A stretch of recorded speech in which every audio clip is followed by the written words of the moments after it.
Ya, ya, ya, ya.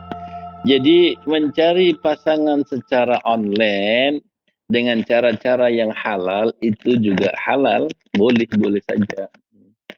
Orang, mungkin barangkali ada, aplikasi untuk mencari pasangan online itu saya juga tidak ngerti ya apakah ada, kemudian atau dengan media-media sosial yang lainnya, ya melalui, IG atau mungkin melalui WhatsApp ya, atau melalui, Instagram atau melalui Telegram ya, atau apa saja, dia chatting dengan seseorang, dia lihat juga di online, orang kemudian dia membuat kenalan orang itu atau juga melalui Facebook barangkali ya, dibolehkan saja asalkan dengan cara-cara yang halal, ya dengan cara-cara yang halal.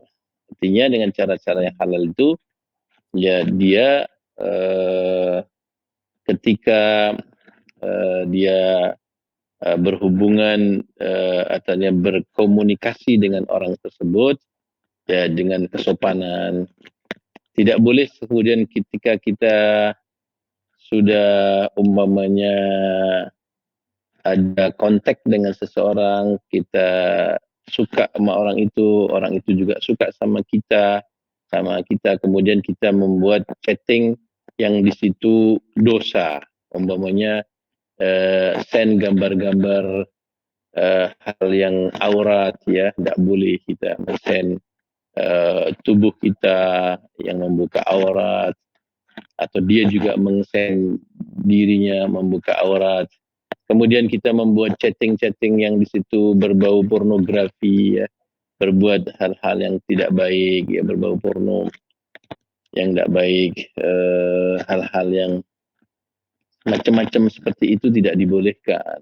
Yang penting jadikanlah itu hanya sekedar sebagai, media untuk kita berkenalan ya, media untuk kita berkenalan dengan seseorang. Kita boleh tanya bagaimana kepribadiannya, bagaimana pola pikirannya dan sebagainya.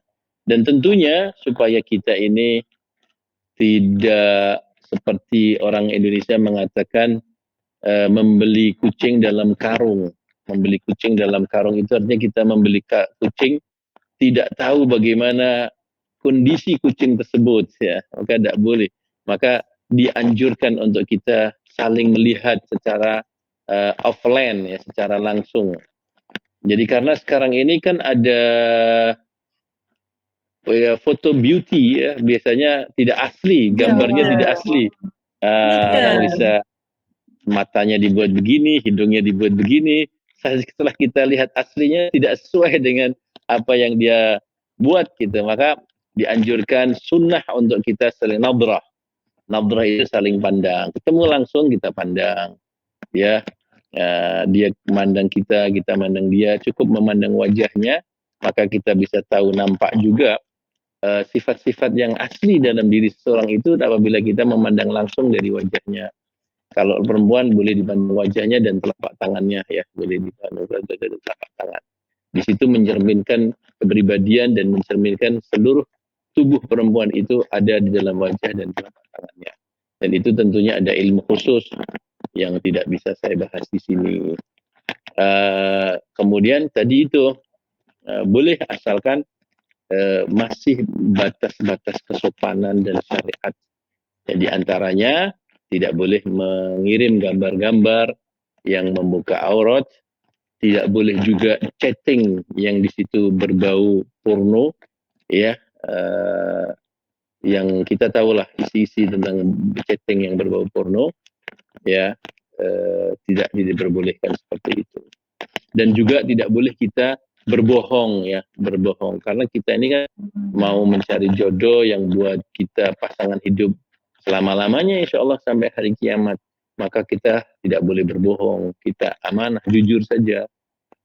Umurnya, kondisi diri kita, fisik kita, ya jujur, jangan boleh kita tutup-tutupin. Kita sakit bilang sehat, kita sebenarnya punya masalah ini masalah itu, tapi kita tidak sebut-sebutkan begitu ya. Kecuali kita tidak tahu, tapi kalau kita tahu kita jujur, nggak boleh kita menutup-nutupin. Yang tidak jujur akhirnya nanti akan mengecewakan pasangan kita, akan berujung kepada astagfirullah tadi, bukan alhamdulillah gitu. Jadi kalau seandainya orang itu memang bertanya ya secara detail kepada kita hal-hal yang kita sampaikan secara jujur ya, kita sampaikan secara jujur daripada nanti orang itu apa namanya, dia akan kecewa. Tapi kalau seandainya ada sakit yang memang sakit itu sangat membahayakan atau sakit itu yang sangat akan mempengaruhi hubungan dalam bercinta ya, kita kita perlu sampaikan kalau memang sebabnya gitu. Tapi kalau hal sakit yang Jerawat tidak contoh. mempengaruhi, iya, tidak mempengaruhi sampai apa ya, hubungan kita dalam bercinta, hanya sakit-sakit biasa, tidak apa-apa. Karena setiap orang mesti ada aib, ada kelemahan, mesti ada yang sakit. Nggak ada orang yang sempurna ya. Ya, di antaranya kita tanya kepada dia tentang masalah yang penting ya, jelas agamanya. Kemudian kita tanya juga mengenai masalah yang boleh juga jadi sebuah ukuran adalah pekerjaannya dia. Karena setengah daripada pekerjaan seseorang dan juga pendidikan, ya pendidikan dia apa, karena itu ada dalam agama itu, terutama dalam madzhab Syafi'i, ada yang namanya kufu.